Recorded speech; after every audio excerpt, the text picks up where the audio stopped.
Hello and welcome to Season 2, Episode 25 of Logicast, the AWS News podcast brought to you by Logicata.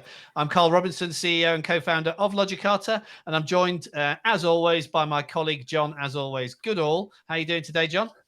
You really need to work on that. You can't do as always, John, as always. It's joined by John, as always, or as always, John. You one or the other. Come on. I want to get more, as always, into that opening sentence. So I'm going to have to try and figure out ways to do that. But not as always. We're joined by a very special guest today, Martyn Kilbride from D55. How are you doing, Martyn? Yeah, I'm good, thank you. Tell us a little bit about yourself, Martyn, what you do, who you do it for, etc. Yeah, so I'm a principal software architect at a company called D55. We're a consultancy based in Manchester, although I work remotely, as you can probably tell. But yeah, I've been 2 years now. I've been working with AWS, so community builder, ambassador, and things like that. Just been getting more and more involved in the community, really. Very nice. And I think we did actually meet face to face at the recent AWS Summit in London because you guys were on the community booth as well. Yes, yeah, that's right. Excellent. All right. Well, as you know, if you listen to the podcast before, every week I collate a list of AWS news articles in my weekly AWS News Roundup.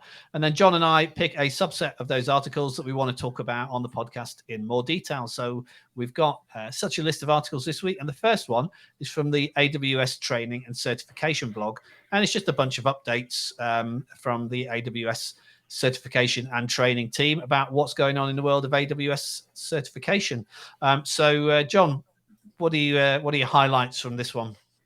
Well, we touched on this last week because there was an article there about the changes to the cloud practitioner exam. There's a little bit of that in here, but we're not going to go into that because we went over that kind of ad nauseum last week. Couple of things that are interesting. There's some more security work in here, and there's a new certified security specialty practice exam to go along with the updated security specialty exam, which goes online in about a week. So that's interesting. There's some new labs in there. There's a CloudQuest tournament in there, which I have no idea how that would even work. Leaderboard or something. Feels game day-ish, but remote. Well, Martyn, you guys are big game day. I think you gave me one of your stickers at the recent summit, but you're big game day guys at D55, is that right? Yeah. So we've done a few now. We took part in the I think it was the partner league is what they call it. So you might have had them. Like the first one we did was about a year ago, but then we did the kind of world championship, which is what this trophy is. Nice. But yeah, I don't think the CloudQuest tournament comes close to that, from what I can tell. Have you tried CloudQuest yourselves? I did briefly have a very quick go, and I just thought, I think I'm too old for this. I'm not the target demographic. Yeah, it's interesting that the actual game isn't the best. Like, it's not really a game in that sense, but the labs that are in there are really good for learning AWS. So if somebody's new to the cloud, it's actually a good way to get a load of experience with things like, ML and so on, because you can go and do the ML CloudQuest if you pay for it. It's just you've got this weird game around the edges, which is a little bit weird. I think the tournament is just them labs, but you get a leaderboard for how quick you do them, and so you can basically get 4 of you together or something and try and beat them. But the problem is these labs, you just copy paste. It's kind of a paint by numbers, so it's not really problem solving. It's more just let's try and figure this out together. So a bit more team building, maybe. I'm not sure. Yeah, I think I don't think I even got as far as any of the labs. I think I was just kind of surfing around a virtual world or skateboarding or something like that. And I just thought, yeah, I'm not sure why this is necessary, really. But I mean, you need to do it to find a gorilla or a giraffe in there. Apparently, you get pets when you win certain labs or something. It's a little bizarre. No unicorns. That's the weirdest thing. So, are you guys using this at D55 or? A few of us have. We've not given it access to everyone. It's not like something we've bought as a team because it's actually, I think it's relatively expensive. Although I suppose based on the, if people want to learn, it's probably not too bad. It's just a few of us have done it just to have interest. Like a few of the guys who were quite new to AWS bought it, tried it because you get like a trial every now and again, and someone's finished all the cloud quests and so on. So it can be quite good for the lab side, definitely. Because I think they're expanding it out as well, aren't they? Because when it first launched, it was only really cloud practitioner, but I think they're actually including more kind of higher level content in there as well now around solutions architect associate.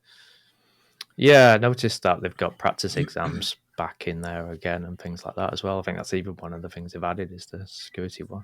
Because it was a little bit, I don't know, out of date last time I properly used it. It just didn't really feel that useful, but it definitely seems to be getting a lot better. You tried it, John? No, I mean, it's not an age thing per se, but I mean, I have two issues. One, I'm a gamer anyway, so having a naff game wrapped around some training is just going to distract me because, like, everything I play, I complain about them being no good because EA are terrible, but that's just going to be annoying. And then on the other side, as I think I said last week, I kind of resonate more with the slide lectures and the workshops and what have you, because it feels more like university did to me. So that's just kind of the brain goes, oh yeah, I know what I'm doing here, ticks into that learning mode. Whereas this, I just sort of surf around and go, whatever.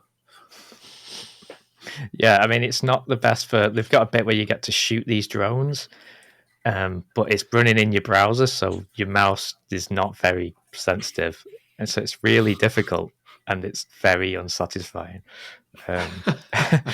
But the idea is you collect these like cards or something, and you can build architectures. I don't know. It's sort of on the edge of what's trying to be good, but yeah, just the content's fine, but I don't really like the game. Well, there's some good feedback for the AWS Training Certification team there. Then they need to up their game on the game, as it were. So I wonder if they built it in Lumberyard. Probably. Probably, yeah. You got to eat your own dog food. Yeah. Was there anything else on this article that you thought was interesting? Just some more specifics around specific courses in Skill Builder, so OpenSearch and Prometheus as well, and then a sustainability transformation course, which is, it's worth looking into. Cool. All right, let's skip along to our second article this week then, which is about testing AWS Lambda functions with AWS SAM remote invoke. I always pick these ones out about testing Lambda functions because I know it's the bane of your life at the moment, John. Also, I was just having a little chat with Martyn before you arrived, and he's currently in the process of writing a course about Lambda. So I'm sure you've both got some things to say about this particular article. How does this fit in with what you're doing at the moment, John, in terms of testing the Lambda functions that you're writing? Well, I mean, not massively, because a lot of the work that I'm doing, it doesn't matter what the event payload looks like because it's all event bridge driven. So the payload just kind of gets dumped because we don't care about it. So not massively. And then a lot of the testing that I'm doing for work that we do is kind of local unit test based, and then a little bit of remote using the AWS toolkit in Visual Studio, in JetBrains and whatever. This seems to kind of just wrap that up a little bit. I didn't get enough time to read this properly, but it's an interesting one because SAM local invoke has been a thing, and that's been kind of mocking it on your machine and running it on your machine.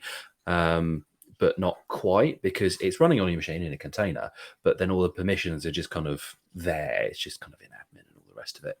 Whereas this is doing a direct invocation with a SAM wrapper, as opposed to just calling the Lambda directly with the Lambda command on the CLI. So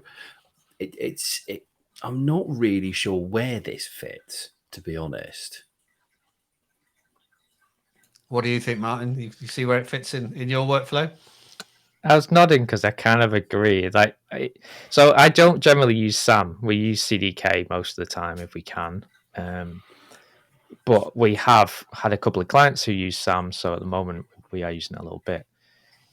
My main thing, well, first is yes, you could do this anyway using the CLI, but obviously they're just trying to make it a little bit simpler. And their example they give is where you're running the kind of SAM accelerate, so it's auto deploying, and then in another tab you're running this to test your Lambda.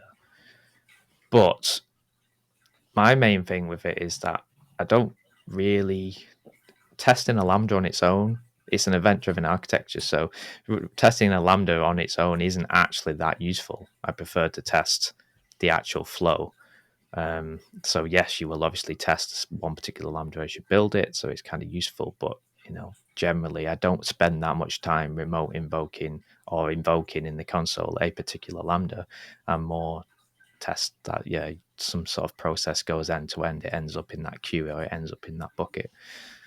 So I can see where it's useful to invoke a Lambda. Not quite sure why that needs to have another way of doing that. Maybe it makes it a bit quicker for people because you don't have to faff around with two different CLI tools. I think it feels like a convenience tool more than anything else, because you can do all of this just with the normal AWS CLI, but you can kind of deploy your Lambdas with a normal AWS CLI. But you use Lambda because that's not a fun time, right? Because SAM will do all the packaging and the building and zipping, the uploading and all that jazz. So you kind of don't have to. And in the same way that you could go off and find the ARN of the Lambda and work out how to craft a format for it and so on, this is just remote invoke, name of it in my template, run. So it feels like a convenience tool. Yeah, and I can see that. I can definitely see if you're working in the SAM ecosystem and you're writing a Lambda and want to quickly test it, then this seems to be, I guess, a bit of a natural extension for doing that. Over and above maybe logging into the console and doing it manually, because you shouldn't really be in the console, I guess. Should we have a quick chat of SAM versus CDK? Because I know, John, you're a SAM Squirrel fan, and Martyn, it sounds like you're a CDK fan. Should we delve into that a little bit? Well, I mean, they've got a squirrel. We don't have any animal of any type. So, I mean, that wins. I think it's an interesting one, because in a personal project, which I eventually will blog about, I've been using the CDK in Python, and I can see the logic behind it, but I think I've spent so much time in the YAML-based tooling that it's just kind of what my brain does, because it's what I'm used to. Yeah, I mean, I started on AWS doing CloudFormation and just so fiddly working with the YAML and CloudFormation directly that I was just looking for any way out, and CDK came along and I was like, oh, this is great. And we just went straight into CDK. And because we're doing TypeScript anyway, so TypeScript Lambdas, TypeScript CDK, it all just ends up, excuse me, that you just create this one single application and everything's working fine. I don't really see the point of CDK. Like unit tests and things don't really add that much for me because I don't have a lot of logic in the CDK. But I prefer the way that you can, I guess, program a heart style way where you can set up the code of your CDK to sort of separate things into different classes as such. Whereas with SAM, when I've used it, it's back to YAML and DevOps, more DevOps style. So you can definitely do a lot more with less. So it's great for building things quickly and smaller, but if I was picking something, I'd generally go with CDK mainly because I'm used to it. Though I think that's the thing. People just kind of pick what they use because that's what they've always used. My background is DevOps, so it's been YAML, JSON, Terraform, all that kind of. So it's just kind of where I see it. Yeah, definitely. If you DevOps background, I imagine it's probably one of the best to go with. But if you're a programmer by heart, maybe CDK is probably where you'd go because it just feels more comfortable. The irony, of course, being that the CDK and SAM all boil down to native CloudFormation anyway. Yeah, I know. And it's incredibly slow. That's the problem. Like, they need to crack that. Like, I don't want to have to make a small change and then wait for this whole thing to build and deploy in CloudFormation to take its time. That is a bit of a shame. It's turning into a bit of a wildlife episode, this one. We normally have cats and dogs, but so far we've had gorillas, unicorns, and squirrels. So let's see if we can get any other wildlife in before the end of the episode. Anyway, moving on from testing Lambda functions. The next article is from AWS hero Renato Losio on InfoQ. And it's an article about a new feature where Amazon SQS is supporting reprocessing messages from the dead letter queue. So we should probably start with a bit of a definition there, John, on the dead letter queue, and then talk about what this new feature brings. You mean that wasn't in your fabled SA Pro exam. Yeah, it was, but people would rather hear it from you because you could probably remember and I can't. Alrighty, so SQS queuing service. When you are running event-driven architectures through processors, Lambdas, EC2, whatever, and you have a failure, you want to put that message somewhere so it doesn't clog your queue up, doesn't get dropped, doesn't get lost, doesn't cause you problems. Right? Typically, you use SQS dead letter queue. It's not a specific type of queue, it's just named differently because you can kind of subscribe anything to it. Typically, what you find in these architectures is it's a Lambda being driven by an SQS queue, and if it fails to process a message X number of times, 5 being the default, it dumps it out onto the dead letter queue. You can do that directly from Lambda as well. So if you're triggering Lambda from SNS or from an S3 notification or whatever, you can dump out to a dead letter queue if that fails X number of times. Cool. They're not historically any different from a normal queue. You've just called them dead letter. And the idea being that any messages that caused failures or weren't processed for one reason or another end up on that queue. And then you put some sort of monitoring and alerting on the queue to work out if something's hit it. So you can go and look at the message and kind of work out what's failing and all that kind of thing. Right, definition over. What this is doing is it's adding basically a way of demarcating it as a dead letter queue. So you can say process back through the main application that it was trying to be processed through without you having to manually kind of re-tick it through. That's useful for a couple of scenarios, but the chief one that comes to mind is throttling errors. Because if it's gone into the DL queue because of a throttling error, then there's nothing wrong with the message particularly. It just didn't have the capacity to process it, so it dumped it out so it wouldn't lose it. By saying this is your redrive policy and going back into the main application, it will just process eventually, which is kind of what you want it to do, because queues are a way of decoupling applications and making them asynchronous and kind of all that good stuff. It's a bit of a funny one because, yeah, you could kind of hack this anyway by having your dead letter queue with an enormous message timeout and then a really big message delay. But eventually you just kind of start looping round onto yourself. And you never really get anywhere. This is a bit better because it makes it a bit obvious that this is a dead letter queue rather than just a queue being used for dead letters. Yeah, when I was looking through it, I was thinking my main thought was why is this not been there the whole time? Because dead letter queues are, they're really pushed by AWS.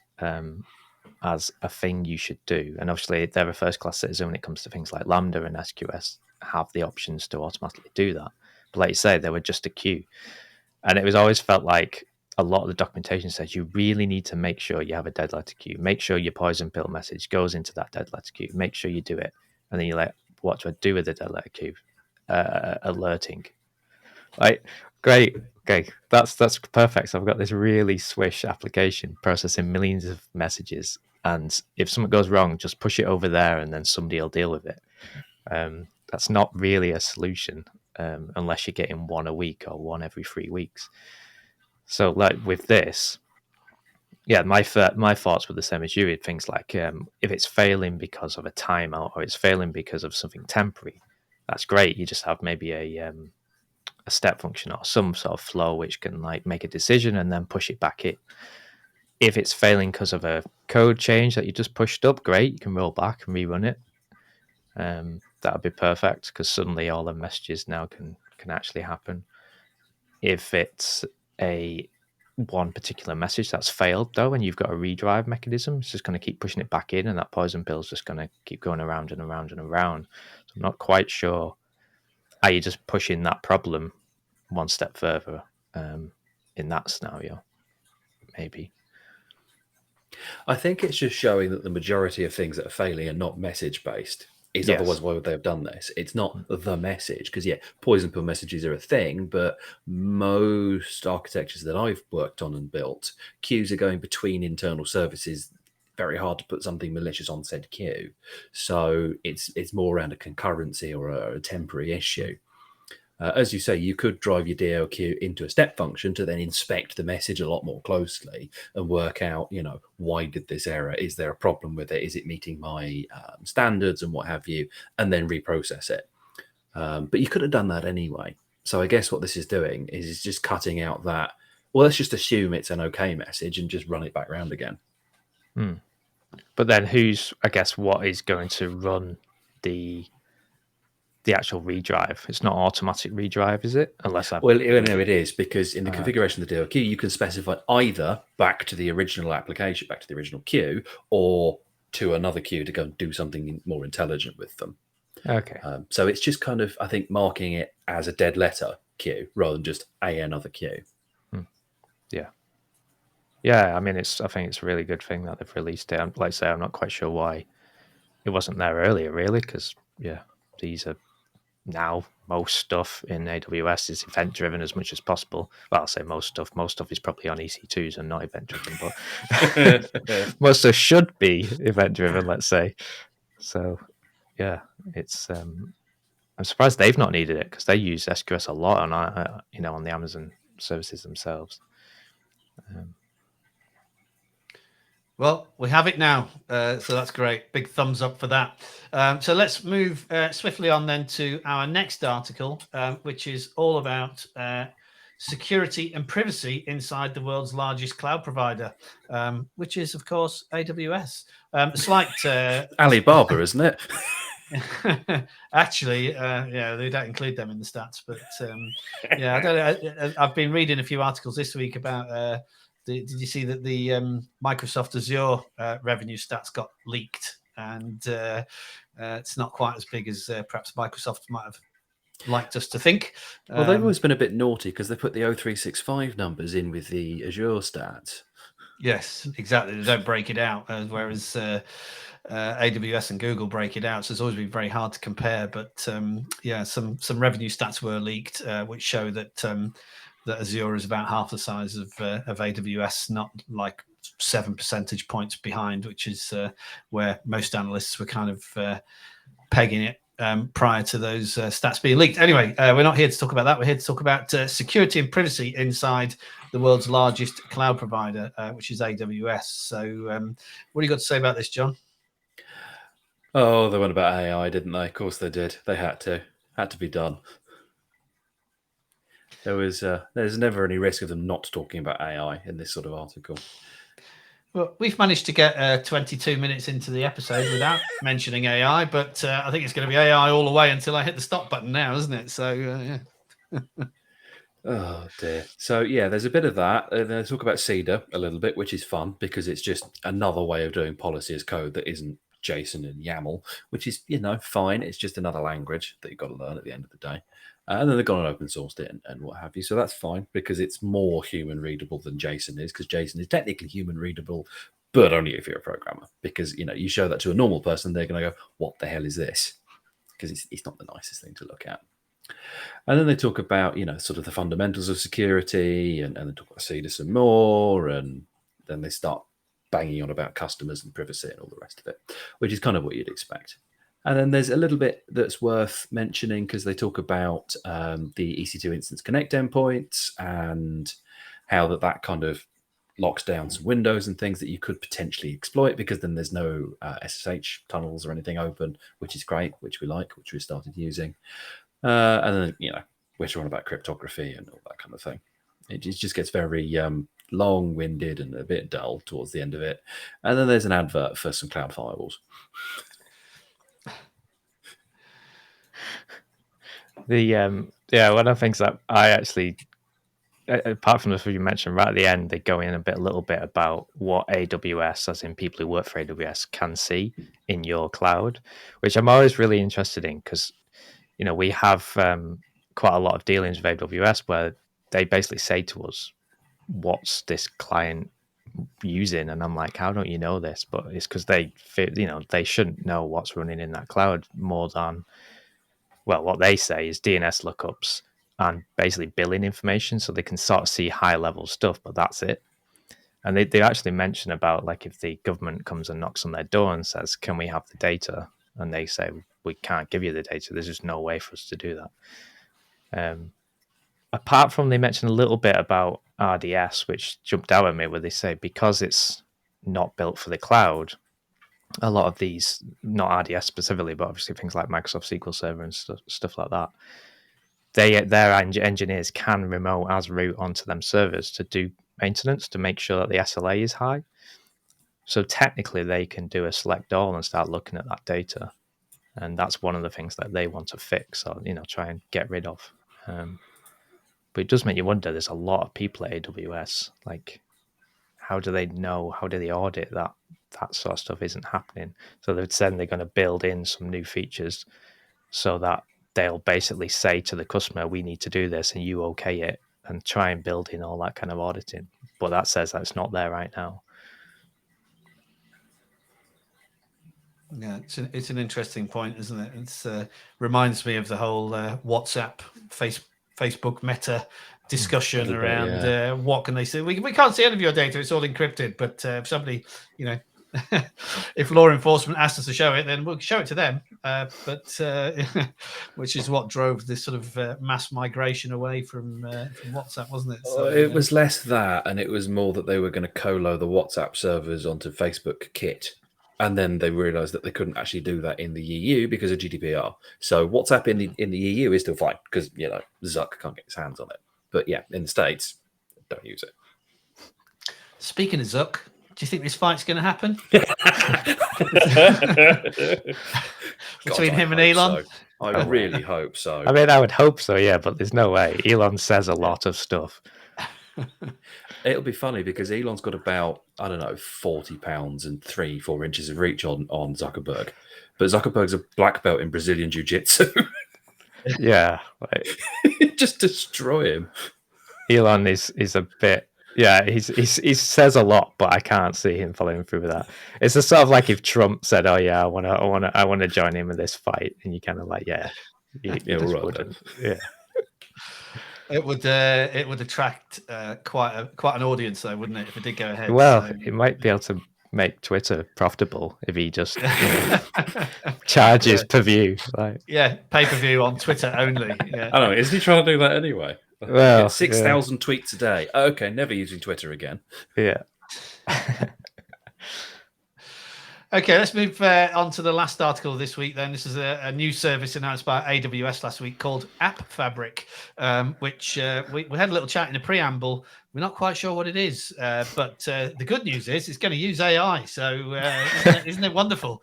If it uses AI, got to be good. AWS have announced this new service, App Fabric, last week, which allows you to connect various SaaS applications together. There's not many at the moment, but some pretty big ones: Asana, Jira, Dropbox, Okta, Slack, Zendesk, Zoom, Google Workspace, Microsoft 365. So quite a lot of the big ones that everybody is using. But why would you want to connect them together? What benefits is this going to bring to users, do we think? Well, I'm looking at the documentation. I'm trying to find a specific use case. So for Jira, let's say it sort of says in there that you can receive audit logs and user data from the Jira suite, normalize it into the open cybersecurity format, and output it into S3. That basically says that it's just for running security tooling across your Jira. And I think when I click through a few of the others on there, like Dropbox, it's like, yeah, you can get your audit data into open cybersecurity schema framework. You can get this. And I'm like, okay, so what you've done is just built 10 integrations that can take data and turn it into one format and stick it into S3 or into Kinesis. That doesn't sound like what the marketing material is, which says it connects your applications together in minutes and reduces operational costs and all this kind of stuff. I think it's coming because if you scroll through it, there's a whole thing on productivity features powered by Bedrock. Okay, more AI, cool. So you can get answers quickly and automate task management and all that jazz that people have been promising for 40 years and it just hasn't come out yet. So I don't know, maybe AWS will crack it. Yeah, I mean, I can see once you've got the data, then you can potentially start to do stuff with it. I think it's one of them, they've launched the product and they're saying what it can do, but actually it's quite limited at the moment. But give it time, maybe. I personally can't see a use for it at the moment, but maybe you've got some security tooling that doesn't integrate into Jira, but you want to run security tooling across Jira. Not sure.